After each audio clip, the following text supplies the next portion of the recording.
ఏపీలో పొరుగు రాష్ట్రాల మత్స్యకారుల బోట్లకు అనుమతి లేదని స్పష్టం చేశారు చంద్రబాబు. నెల్లూరు జిల్లా తుమ్మలంపేటలో మత్స్యకారుల సేవా కార్యక్రమానికి హాజరైన ఆయన బోటులో నిఘా పెడతామని తెలిపారు. తీరం మనది, బోటు మనది, వేట మనది, హద్దులు దాటిన వారిని వెంటాడుదాం, వేటాడుదాం, ఇది సిబిఎన్ మాట అంటూ భరోసా ఇచ్చారు సీఎం. నెల్లూరు జిల్లాకు 60% సబ్సిడీతో 200 మెకనైజ్డ్ బోట్లు ఇస్తామని హామీ ఇచ్చారు.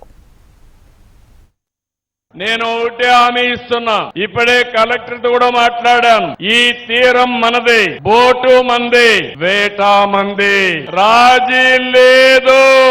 ఎవరైనా వస్తే వెంటాడతాం, వేటాడతాం తప్ప ఇక్కడికి అలో చెయ్యం. మర్యాదగా చెప్తాం, వాళ్ళు కూడా వినాలి.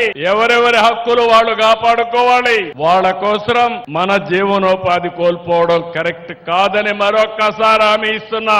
అందుకే మన తీరంపై పొరుగు రాష్ట్రాల వాళ్ళు రావడానికి వీలు లేదు. పూర్తి నిఘా పెడతాం. ఎవరో బార్డర్ దాటి వచ్చినా వెనక్కి పంపిస్తాం. ఇప్పుడే చెప్పా, శాటిలైట్ తిరుగుతా ఉంటుంది. బోట్ ఎంటర్ అవుతానే కలెక్టర్ కి మెసేజ్ వస్తుంది.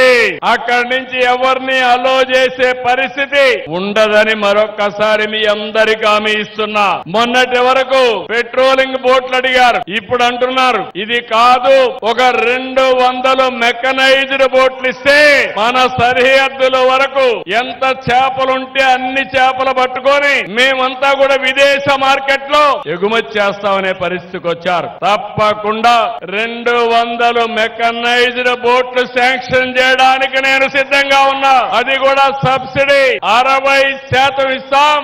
మిగిలింది రుణాలు ఇప్పించి మిమ్మల్ని ఆదుకుంటాం.